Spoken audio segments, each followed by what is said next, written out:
Good morning, everyone. Thank you for joining us for this timely discussion on how consumers will adjust their behavior as states begin reopening with no vaccine to guarantee safety. This conversation will be wide-ranging. We'll hear from experts in CPG, supply chain, and next-gen commerce on how they see the next 6 to 12 months shaking out.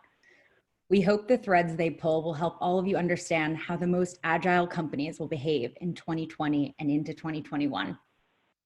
I'm Hili. I run business development at XRC Labs. I have the pleasure of managing our corporate partnerships. Many of you are on the line. Thank you for joining this morning. It's our pleasure to be co-hosting this session with Nick Modi at Royal Bank of Canada. Nick is a top-ranked CPG analyst covering the beverage, household personal care, and tobacco industries. He'll head us off in a minute with an informed view on timelines for end of lockdown, vaccine development, and ways of reopening the economy. We'll also be joined by an expert in emerging technologies, Melanie Nuce, SVP of Corp Dev at GS1 US. Also with us is Hili Banjo, Managing Director at Bloom by Accenture Interactive. Hili's an expert in new business models. Finally, we have Pano Anthos, founder and managing director of XRC Labs, a retail and consumer goods accelerator based here in New York.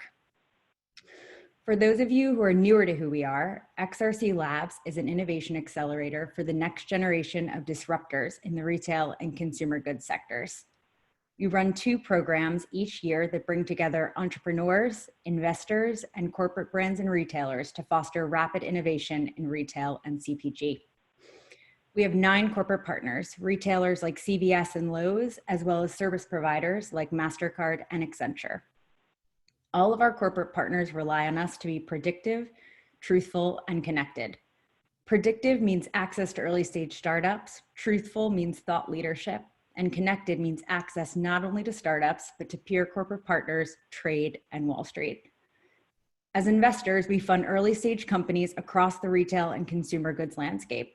Over the last 4 years, we've invested in 80 companies, from consumer brands to solutions in next-gen commerce, supply chain, on-demand manufacturing, e-com, and the consumerization of healthcare. Within the consumer goods sectors, our breadth of investments is wide. These are just a taste of the consumer brands we've invested in, from prebiotic waters to men's corrective cosmetics to superfood dog kibble and skincare for the gaming community. On the supply chain side, we've also invested across the board, from autonomous drones to labor optimization, spatial intelligence, and product information management. Before I pass the mic to Pano, I'd like to encourage everyone to submit questions through the Zoom Q&A function for the Q&A session at the end. And without further delay, Pano, please set the table for us. Thanks, Hili. In 1796, Edward Jenner inoculated a 13-year-old boy with vaccinia virus, otherwise known as cowpox, and demonstrated immunity to smallpox, creating in essence the first vaccine. Over the following 200 plus years, doctors have developed numerous vaccines for cholera, plague, tetanus, and typhoid. But note that smallpox was not eradicated until 1979, nearly 200 years after the vaccine was first established. Since that first vaccination, we now have over 6 different techniques to deliver a vaccine, including molecular genetics. Nick has a great eye chart detailing these approaches. So if we're using all this cool science, why is a vaccine so far away? Many predict at least 12, even up to 2 years away. For the same reason that in 1 month, 9 developers cannot build an application that takes 9 months to build, we see the same situation occurring in vaccine development. There are sequences that have to be followed and often new capabilities created from scratch. Let me be really brief about what those are. First, the vaccine has to be tested in appropriate animal models, but even that's going to be difficult because animals don't test well with this virus. Second, vaccines need to be tested through a set of best practices to ensure safety, first on animals, then on humans. Nothing would be worse than infecting the population instead of curing it. Then we need production to produce sufficient amounts of quality vaccine. For vaccines based on existing platforms, this is easily achieved, relatively speaking. But for vaccines based on novel concepts like molecular genetics technologies, this capacity needs to be built, and this typically also takes time. Finally, vaccinating a large portion of the population will likely take weeks or months because it's highly likely that more than 1 dose of the vaccine is needed against just the timeline. So if we can all agree that we're stuck with no vaccine for many months at the earliest, what do we do for that interim period? And what are the implications? We thought the best way to attack this question is the way in which XRC Labs looks at any disruption and potential innovation. Put the consumer first. While we value corporate profits, optimizations of internal processes and the like, all of our deliberations are with the consumer because they drive the downstream effects on our corporate lives. So we thought we would tackle this challenge in 3 categories that really kind of mirror an individual's life: live, work, and play. Live, any aspect in or outside around the home that relates to our fundamental existence. Work, any topic that centers on the aspects of our lives that constitute where we're working for ourselves or for someone else. And play, any sort of distraction from work and live.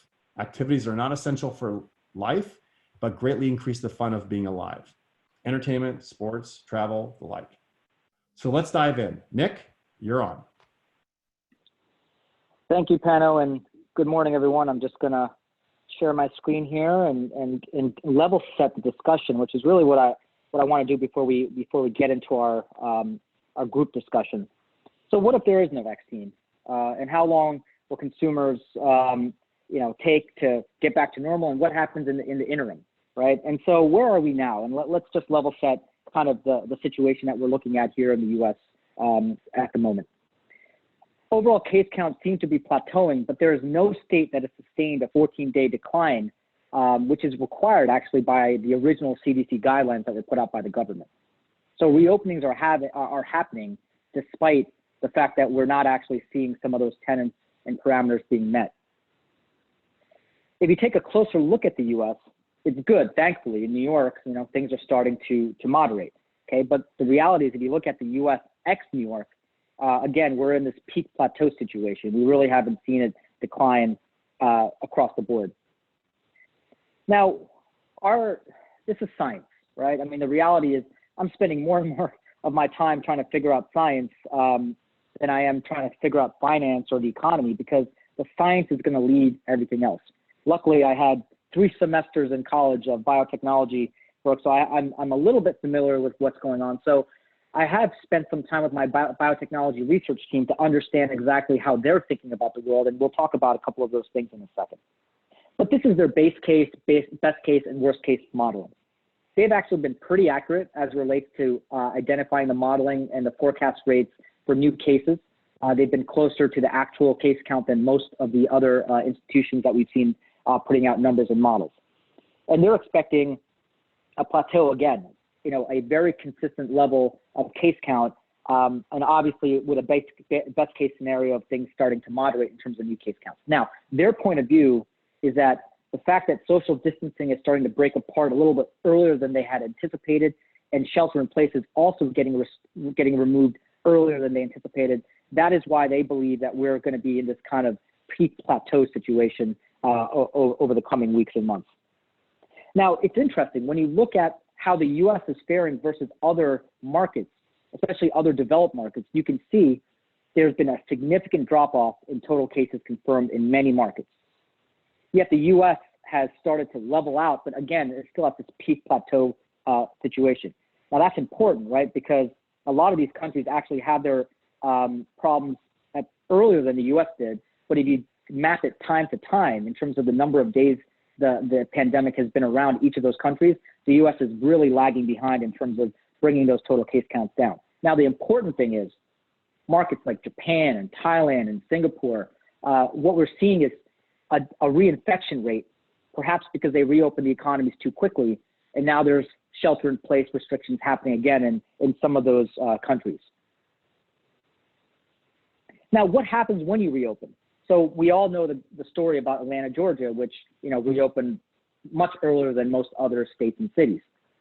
And here we're looking at traffic patterns, and what we find is that even though the state and the city of Atlanta opened up, and we also look at Fort Worth and Dallas, you can see that people are taking their time in terms of getting back to some kind of normal behavior.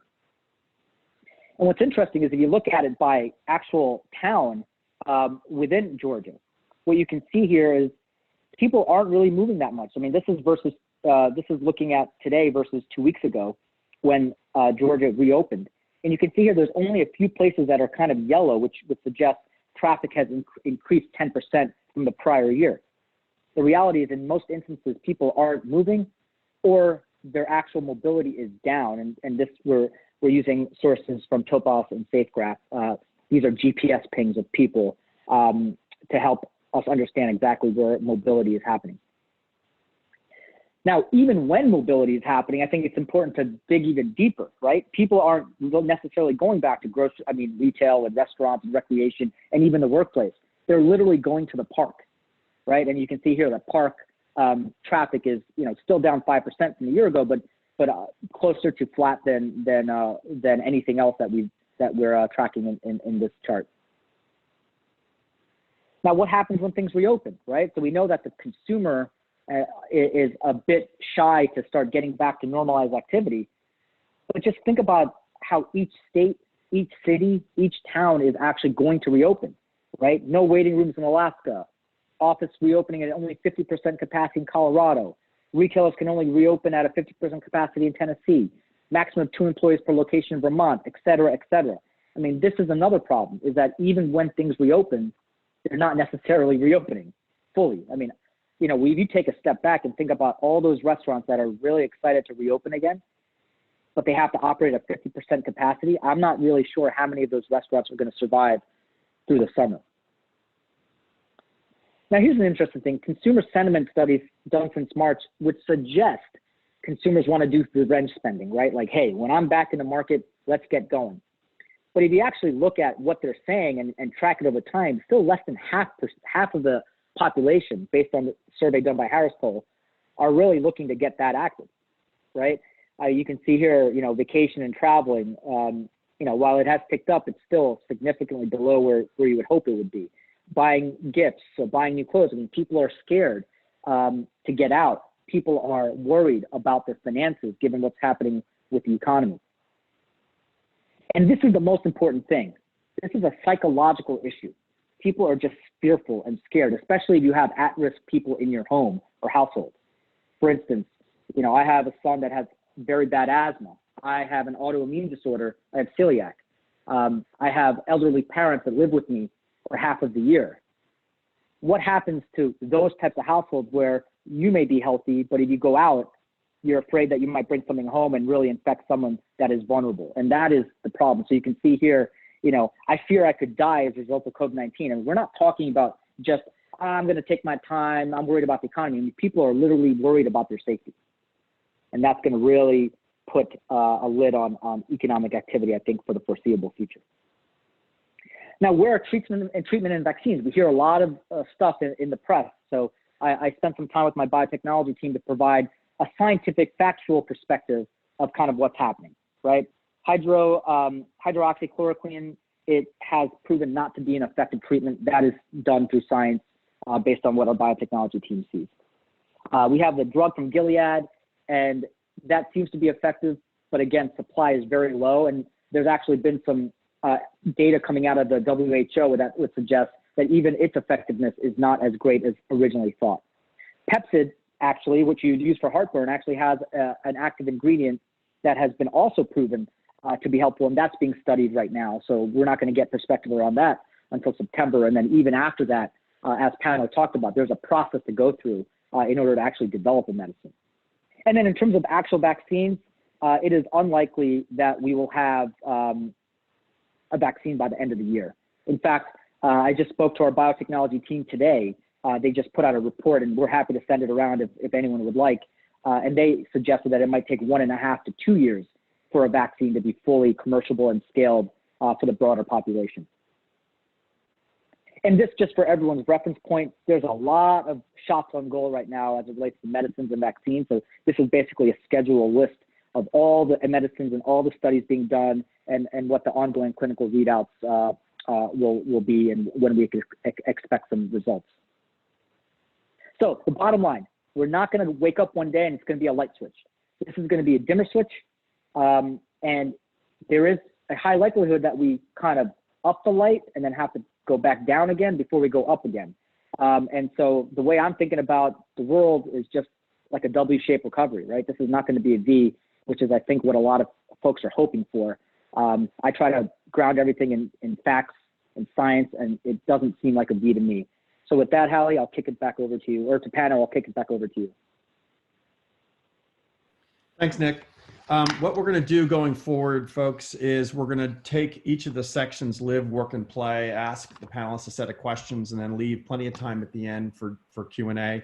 As Hili mentioned, please post your questions to the chat board, and we will be very responsive with them. So let's start with live. All right, we've seen the picture. It's called home, we think.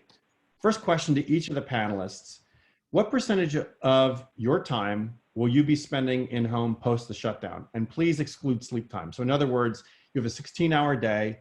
What do you think your personal day is gonna look like in terms of home versus outside the home? And then what do you think the society at large is gonna look like? Who would like to start? Melanie? Sure. I'm guessing, this is such a hard question, but I'll go with like 12 hours home and 4 hours out. So what is that? Maybe like 75% in home and 25 out. Okay. Hili?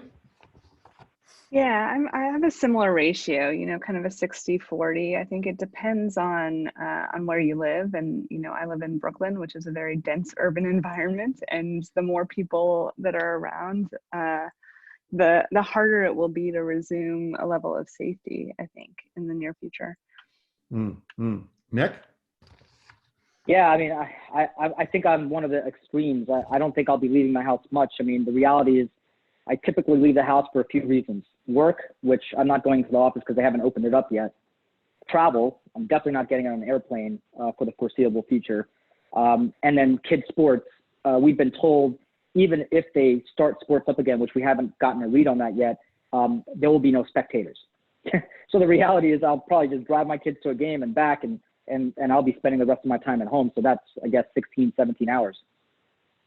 That's interesting. And it's something to think about for the entire audience here, is that despite our best efforts to open things up and so forth, the consumer is going to be kind of driving this entire process going forward. Okay, so we're going to be mostly living at home. That's the way it sounds. Meanwhile, e-commerce is growing like crazy because we are home and we want stuff delivered to us. All good. Melanie, I'd like to start with you first. How do you think e-commerce is going to look different a year or two from now than it does today? And another way of thinking about it is, what does digital e-commerce 2.0 look like? Who loses and who wins? Well, I think if you weren't already in the game, you might miss the window, right? Like we've been saying that for years, but Nick may have mentioned this, and other analysts have said as well, that the pandemic has accelerated digital consumer behaviors by maybe 3 to 5 years, depending on who you talk to. So, you know, the adaptability of the consumer is something someone told me about, like never underestimate it, our ability to take on a new technology, right? Use smartphones or whatever. So I think e-commerce will be similar.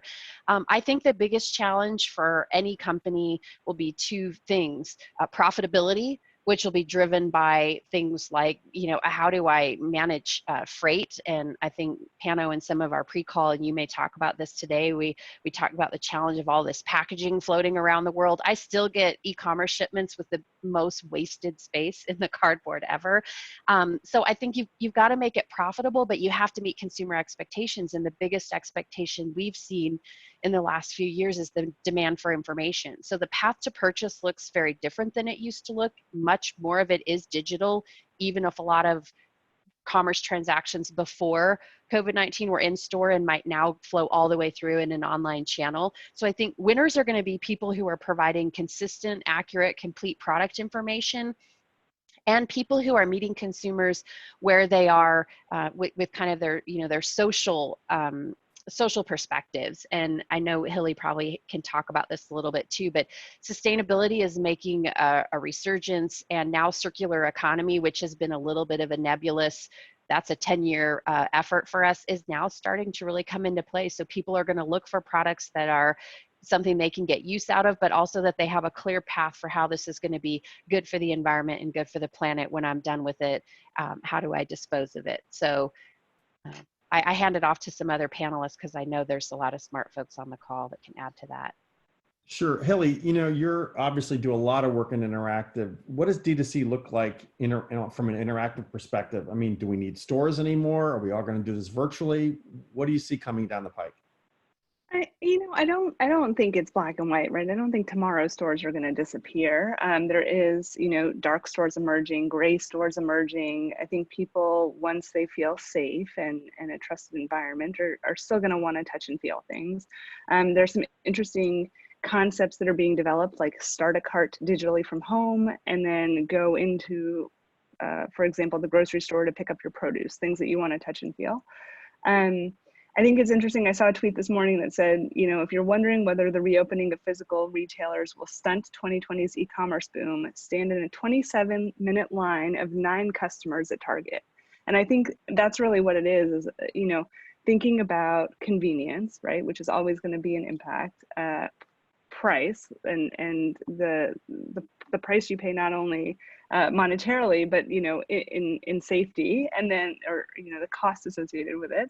And then I think being relevant, and to Melanie's point, what we're seeing is really a shift in buying behaviors and in consuming behaviors, both from a what people buy standpoint and the how people buy standpoint. And a lot of that is being driven more and more online anyway. And with COVID now, you're just seeing that accelerate. So I hear you saying that, go ahead, Nick. I'm sorry. Yeah, if I could just add on, because I think that this is a great point, right? It almost is reshaping the dialogue. Because if you think about how everyone is talking about the world right now, it's like omni-channel, right?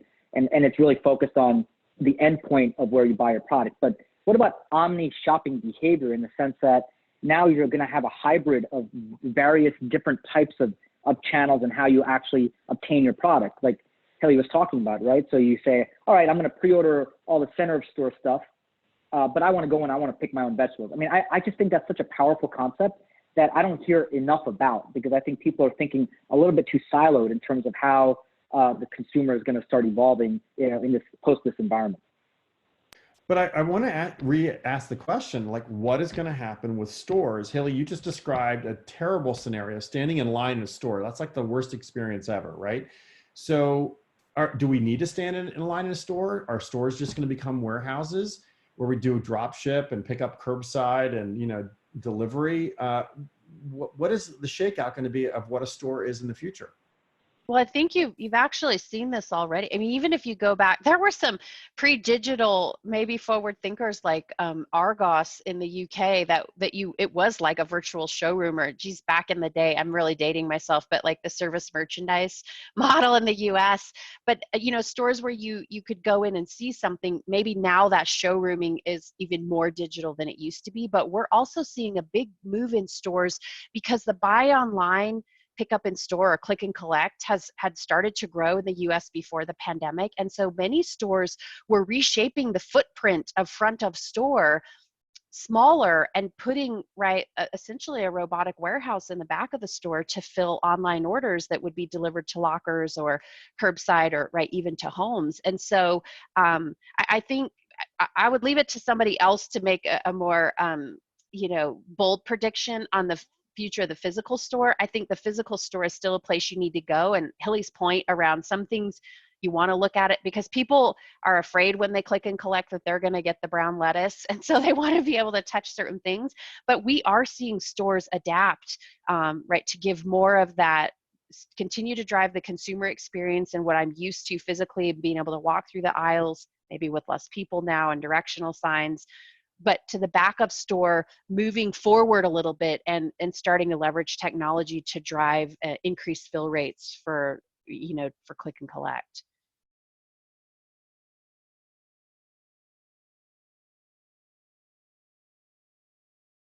Pano, I think you might be on mute. All the dentists, Nick, as we talk about healthcare and the delivery of healthcare now in this new environment, where are we going to go for our dentistry? Are we going to deal with dentists? And what's next in the whole healthcare revolution? Yeah, I mean, if you think about it, again, it goes back to the theme of COVID-19 basically accelerated things that were already happening, right? We were already starting to see consumers take control over their own healthcare, going to those minute clinics, doing more OTC treatment, And then if you think about what's happening now, I mean, the rise in telemedicine, I mean, it's estimated that non-COVID related hospital visits have dropped by 30% in the month of April, year over year. And approximately 20% of those lost visits have been fulfilled by telemedicine. I mean, that's huge, right? If people feel like that's an effective way of dealing with everyday issues, obviously, if you have short of breath and all the symptoms of COVID, it's different ballgame. But when we're talking about ear infections and, pink eye and all that kind of stuff, or, you have a very mild fever, I mean, these are things that telemedicine and people are finding it's been pretty effective, right? On top of that, you think about what happens to drugstores, and the fact is a lot more people are actually getting their prescriptions to come straight home now, and that has also accelerated a 20% jump in the last 4 weeks in people obtaining their medicines straight to their home instead of going into the retail outfit. So I think this whole self-care, taking control over your own healthcare has been kind of magnified, and telemedicine is helping in that. Now, the more futuristic thing to think about, and I talk about it all the time because I cover these big CPG companies that interact with consumers in very personal ways when they think about fem care and oral care and et cetera, et cetera. There has got to be a point where science gets interwoven into those products as they become self-diagnostic tests. I mean, think about all the data in our mouth that can tell us about our health, and being able to capture that data in a real-time manner and being able to act on it, I think is incredibly, incredibly important. And I think that's going to be the trend in the future. Yeah, I want to add here that I've seen this kind of on a personal level, that a doctor I was going to, I showed him a new technology in the cardiology space that we are invested in. And he poo-pooed it, saying, well, I really don't need it. I have my stethoscope and I can do whatever I need to do in my office. We still invested. He came back to me literally in the middle of COVID and said, did you invest in that technology? And I said, yeah, why? He says, because I can't see patients and I need to see them. I need to hear their heart. I need to hear what's going on. And I have no remote diagnostic capabilities. So we see it not just from a consumer vantage point of convenience and ease of use. It's also so the doctors are driving this because they can't get to the patient any other way. It's a fascinating kind of shift in mentality that I think is we're on the cusp of seeing, because if the doctors drive it, then you're going to see even more, in depth than just consumers pushing for it.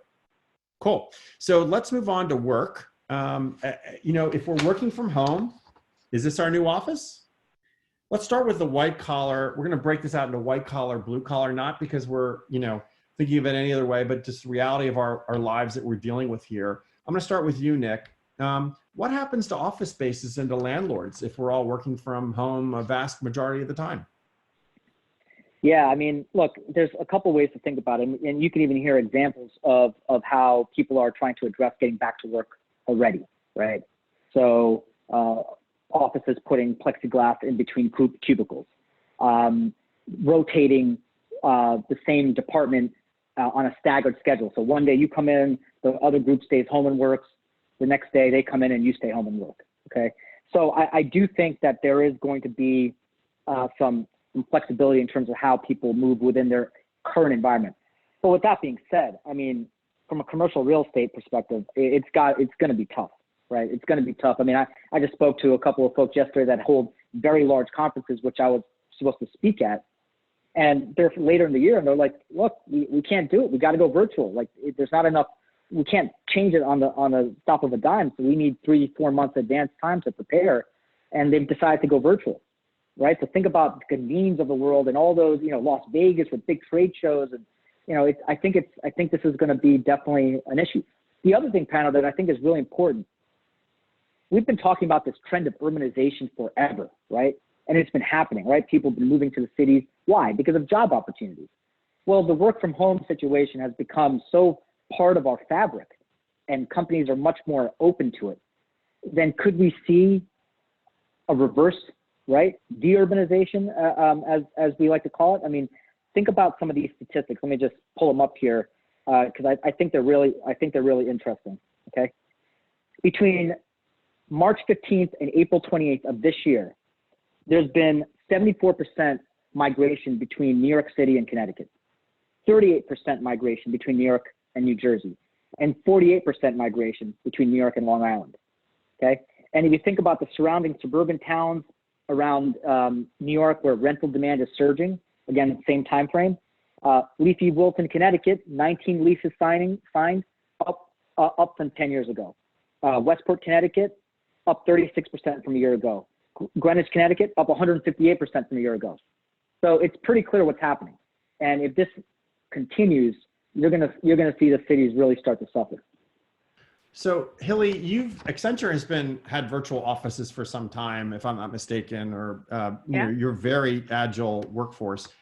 Can we be can we be as productive without physically meeting? Now that's taking it a step further, right? It's saying clients now are going to be seeing through Zooms just like we would with colleagues. What does that feel like? And is that going to be a problem? Yeah, I think there are a couple of things to consider. So first of all, we are the first organization to surpass 500,000 users on Microsoft Teams. I mean, that is massive. And Satya and our CEO, Julie, published a video about it on LinkedIn just recently, because if you think about the number of people interacting with video and collaboration tools, I mean, it's massive. And, you know, we've been fortunate because that's sort of the way we always have worked, typically, you know, at client sites, right? So there was an element of travel, but always able to be virtual and flexible. I think there's two things that are really interesting that are happening. One is, as offices start to open up, all of a sudden in this distributed workforce, which is generally sort of evening the playing field, is going to get a little interesting, because for people who are going to be face-to-face, they almost are going to have a bit of an advantage in meetings with people who are also going to be remote. And so depending on where you are, and if you have to travel to get there or where your clients are, I think that's going to be a factor that comes into play. The other thing that's really interesting is, you know, the emergence of virtual reality. So our extended reality team is having bi-weekly meetings on Oculus, and, you know, they're moving around different rooms, presenting slides. It's a really interesting concept, and they found that they're able to kind of reduce this feeling of social isolation. But also you can't multitask when you're in VR, which is interesting, because when you think about Zoom or Teams or whatever collaboration tool you use, there's a lot of multitasking going on. There are a lot of ways of working around, you know, video on, video off.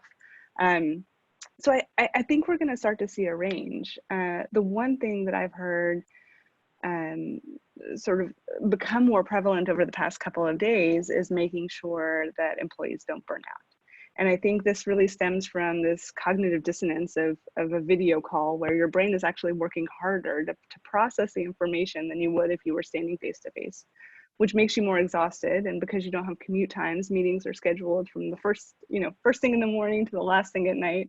You don't really have a good excuse to kind of walk away.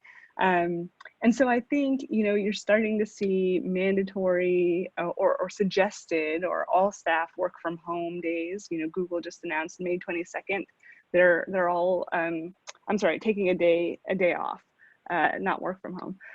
So trying to, again, level the playing field around, you know, if everyone's off, then I don't feel guilty that I'm not participating in the emails, or I don't feel like I'm going to be behind when I get back into my office, back at my desk.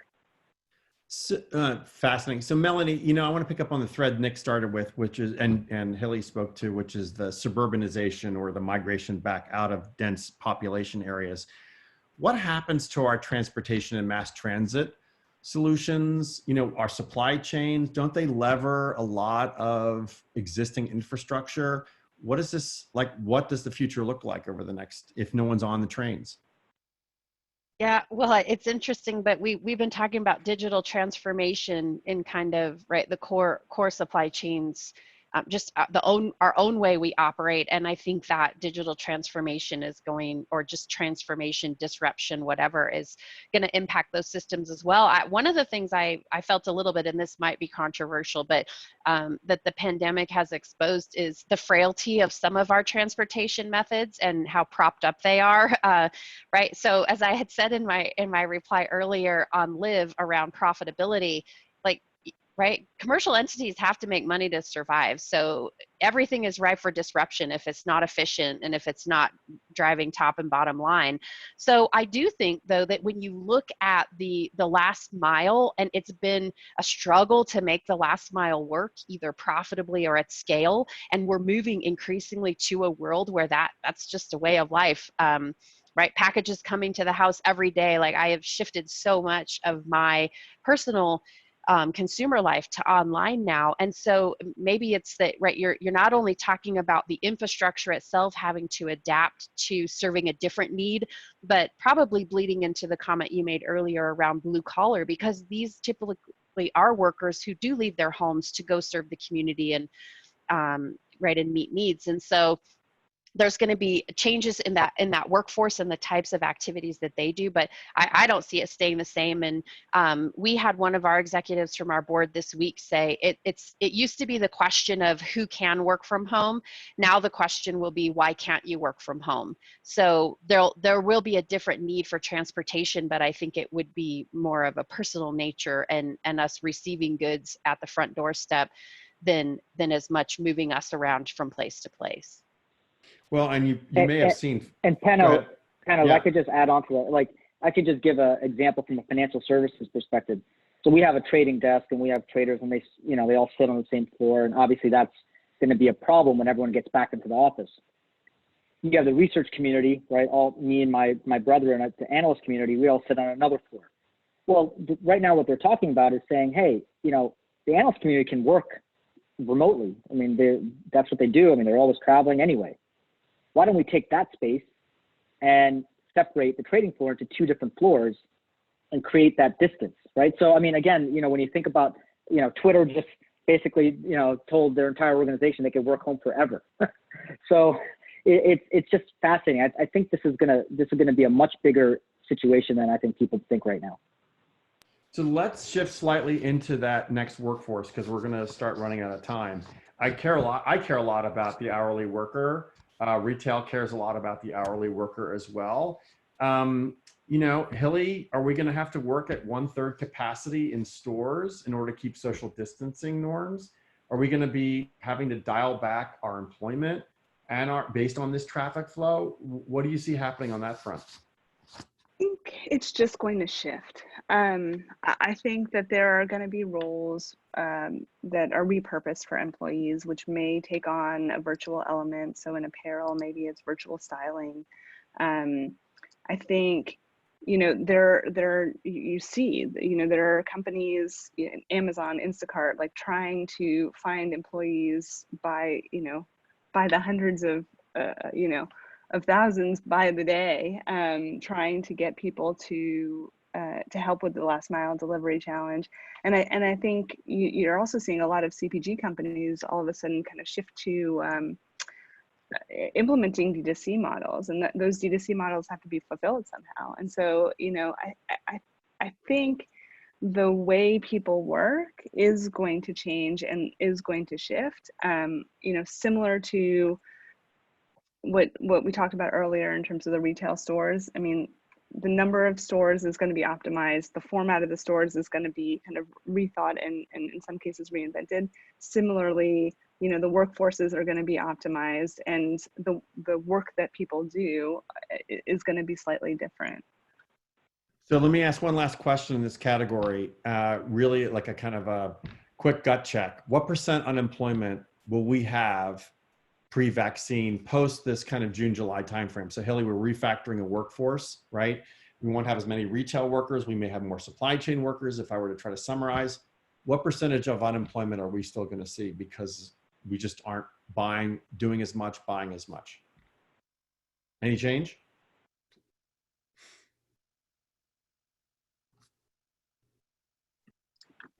Yeah, that's a tough one. I don't know, Nick. Give me a quick one. Higher or lower? Higher or lower than the 5% or 4% that we've been seeing over the last, year and a half? I think it's likely going to be a little bit higher in the short term, okay. And then I think Nick? it will flatten. Okay, Nick.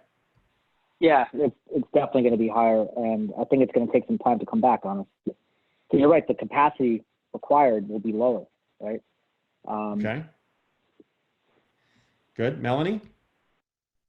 I agree. Higher in the short term, but I do believe people will adapt and eventually become reemployed. Anyone thinking we're going to be at 10 to 15% steady state, or do you think we'll be dropping 10 to 4% over time, and we'll get back to some sort of normalcy? You probably have a reallocation of work. Are we going to have a permanently dislocated portion of the workforce that will never see it? Like the financial crisis, they never really came back into the employment picture. Are we going to see a similar wave of effectively disenfranchised folk? Pano, I mean, if you think about the financial crisis, I mean, we obviously spiked, and it took some time to get back to, you know, a normal level, right? That 4% range. I think we're in a similar type of situation. It might not be as long. I do think that workers will get reallocated pretty quickly. Like, for instance, think about how many new workers Instacart needed to make those online deliveries. Well, those are perhaps displaced people from other industries. So I do think you'll see a reallocation. The U.S. economy is very good at doing that when there's demand, right? So that's kind of how I think this is going to play out. Okay. All right. We're going to move to play because we're going to run out of time, and we've got lots of questions. So I don't want to be controlling this too far. So Hili, let's talk about play with respect to entertainment, sports, travel. Are we basically going to only have digital equivalents for the consumer before we have a vaccine? Will all concerts be through Fortnite? You know, is Broadway as we know it dead? I mean, again, I don't think anything's dead, but I love the innovation that's going on in this space. I mean, the Travis Scott concert on Fortnite was amazing. You're watching players play each other in like NBA players play each other in video games. I think that there's going to be a return to arenas, maybe not for fans or audience members in the short term, but I think, you know, the innovation that's being sparked right now because of these constraints is really interesting, and it speaks to the social connection that people want to have with one another. So I think people are going to find that regardless, and people want to find ways to express their creativity, and you're seeing those with pop-up concerts and, you know, live stream jam sessions and things like that, and I think it's great. I think it shouldn't go away. And so, Nick, what happens to sports? I mean, we're really going to have no fans in the seats, which means no stadium revenue, which means no Coca-Cola or Pepsi, you know, being sold to us in the seats. Like, what happens there? Where are we going to do with that billions of dollars of revenue from concessions at sport events if we're not actually attending? Yeah, I mean, there's definitely going to be a gap, right, between now and whenever we get some kind of a surety or comfort around medicines that can address this problem, right? Now, that could be 1 year in terms of medicines and treatments. That could be 2 years, right?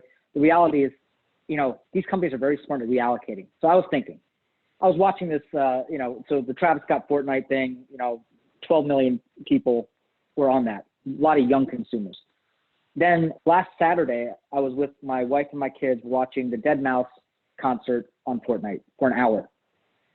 No merchandising, no advertising, there was nothing. That's open canvas, I feel, for companies to really get involved and engage in a good way, in the right way, right? So there's opportunity, right? So it's just like people are still wanting and crave. I mean, look at The Last Dance and the viewership. I mean, people that don't even care about basketball are watching it because they're so starved for some kind of real-time sports entertainment, right? So I do think you'll just see a lot of reallocation, but let's not kid ourselves. It's not going to be anywhere near the level we were seeing prior to this pandemic, right? We are going to have to see people fill those stadiums again in order for us to get back to normalized run rate. But in the interim, I think there's a lot of innovative things that can be done that aren't being done yet.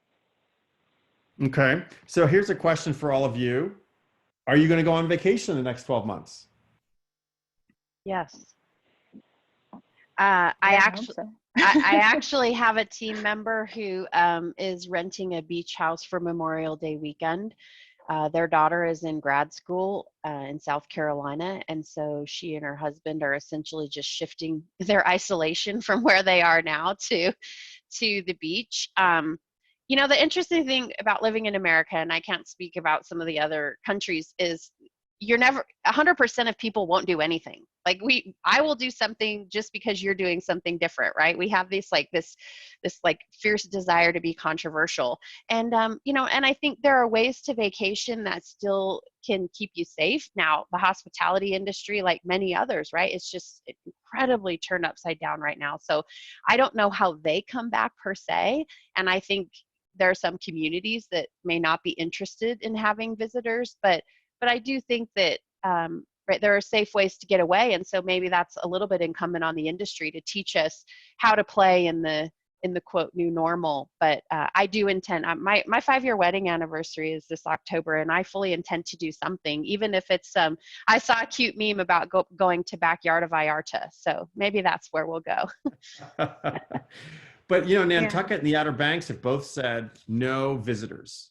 They've really shut down, and then their gate to get in, so to speak, through testing and ID is insane right now. Fire Island, same thing, no visitors. And even if you own a house there, if you weren't already on the island, you cannot come. I don't know. I'm a little nervous about the prospect of how insular these communities are going to insist on being. Thoughts? Hili, we're going to speak. Sorry. One of the things that I saw a report the other day that RV sales have actually gone up significantly. And so people want to go out, not be confined in their home, want to feel free, and want to do that in the safety of, kind of essentially a home that can go with you, right? And so I think things like that, again, the inventive kind of spirit is going to come out, and we're going to find people who are able to make it work for them given the constraints. And so, yeah, you're still going to see places that, that are trying to shut down to protect their people, and that's going to happen. And I think we're going to see that evolve as, testing becomes more prevalent, or, we learn more about the ways that, we're contracting and kind of spreading the virus. And I think that that doesn't mean that you lose joy, right? Or you lose the ability to vacation. And what we're seeing is that people are just finding creative outlets for that. Interesting. It's similar to kind of the car coming back. No millennial has a driver's license in so many words. Like, I'm exaggerating, of course. No one's driving. Everyone's taking Ubers. But now Ubers aren't necessarily the safe place to be, right? And so the car, actually, to your point of the RV, the car and the RV are both very safe havens, if you will, to move around in. Fascinating. We can go on for hours. There's a bunch of questions. I want to turn this back over to Hili because we've got a ton of questions, and I'd love the panelists to be able to listen to them instead of me. So take it away, Hili. Thanks, Pano. Okay, we'll dive right in, and please try to keep responses brief because we do have some really great questions. So quickly, do you think AR virtual Tryon will become even bigger now? Anyone can grab it. I do. I think that anything that minimizes the amount of risk that you're taking as a consumer is going to, in the near term, be more prevalent. I think it's going to take time. I just think it's going to take time. I don't think the technology's there yet. And the convenience of buying 4 versions of something and sending 3 back, it still exists. So unless there's a penalty for returns, the tech really still isn't there. Thank you. Sorry, I interrupted. Yep. If there was a program that certified a store, office, or facility was meeting health, safety, hygiene requirements, would this help the consumer go back? And what does that program look like? I was just thinking about this morning because I got an email. I can't remember who it was from. Maybe it was Hertz, and they have a 12-point safety plan. And then someone else had a 7-point safety plan. And I was wondering how many points actually feel safe. Similar to that wave of emails you got from literally every company when COVID first started around, we take this seriously and we're here for you and we understand what's going on. I think we're going to get a wave of these, this is how we're safe messages coming across in the next couple of weeks. And to that question, I mean, something is going to feel good, feel safe. And whoever wins that sort of certification process is going to have quite a bit of work to do, which is a great opportunity. What does last mile delivery look like in the coming months? Is it different by category? Oh, I think so. I mean, I mean, I think it looks increased, and this is right, as we've kind of mentioned on the call already, that we've seen equal challenges in last mile and first mile, because first mile is all about transparency and information sharing with your consumer that helps them make an informed purchase, kind of meeting their persona where it's at. But last mile is all about getting it to them. And I think, Hili, to the question of category, we used to joke, like when Uber delivery first started, that you better not bring a Toyota Prius to pick up a new 8K, 85-inch TV. So this challenge of getting information right so that the right things can happen in a profitable and frictionless way is going to be critical. But I think last mile is just increasing. And look at Instacart, right? Look what's happened with Instacart since the pandemic started, and now they're going back for increased funding. And whether the model is sound or not, I think a lot of businesses go a long way on shaky models. If people are willing to invest, that drives value. And so getting things to consumers who may be unwilling to leave their home, which is right, could be a short-term or a long-term decision consumers make, will be incumbent on potentially other people, as Nick was saying, that might have been displaced in other ways. And if they're not willing to get in the car with people anymore for ride sharing, at least product delivery could still be facilitated in a big way through some of these new last mile models that have been coming up. Yeah, because FedEx has actually just announced that they're restricting the number of ship from store deliveries that retailers can make, which is, even making their lives more difficult, which is just crazy. But that's another issue where there's almost too much last mile going on, and it's flooding the network.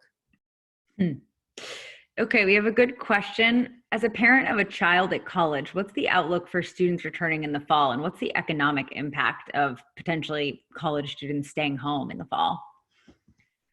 Oh, I have a quick thought on this, only because I just had the chance to speak to someone in leadership at one of the Ivy League schools this week. And, they had to pivot very quickly and move the entire spring semester online. But his first comment was small colleges are going to go out of business. So they just won't be able to sustain. And but you could in fact see higher education become even more accessible through online tools. But the question I didn't ask, and maybe someone else has an opinion, is whether you can charge the kinds of prices you typically pay for those higher end education experiences if it's all going to go online. Does that democratize it in some way is the question I've had. Yeah, I think it definitely will.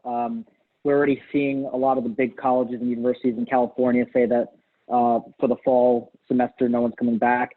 And remember, again, this whole acceleration theme, I think there was like 50% of the universities and colleges in the US were on their way to bankruptcy within the next 5 years, even before this pandemic started. This is just accelerating it even further. And I do think we're going to see a lot more distance learning and a lot more people get access to it. Thanks, guys. Okay, for the landlord, what's the likely impact on the real estate business model? Lower rents. I mean, the stores don't have nearly the panache and the user experience that's necessary to drive higher rents. We see, unfortunately, stores acting more like warehouses, as has been described. If they're more like warehouses, are we going to end up with warehouse rents versus premium rents of the premium malls? I think it's a barbell effect. I think, again, you'll have some really high-end experiences, but you're going to have a lot more kind of like storage experiences or showroom experiences, as Melanie described. And a lot of the rents that are charged, the premium rent, is due to the consumer's willingness to be in that venue. And so if consumers don't want to experience stuff because they don't want to hang around, right, and wait in a crowded area, that's going to really be a problem for a lot of these, real estate entities. Yeah, we think that vertical brands are going to do very well with vertical stores, because it's their nameplate, it's who they are. We think the malls have an opportunity, but they've got a very large hill to climb to guarantee or ensure safety. And I'm sure it'll smooth out over time. And I know they're working hard at it, but they're going to have to deliver more and more services, like we think, to the retailer to help the retailer, kind of manage safety as well. So it's a full round trip. If the retailer is unsafe, the mall will be perceived as unsafe. So it's a kind of like all for one and one for all kind of scenario. Thanks.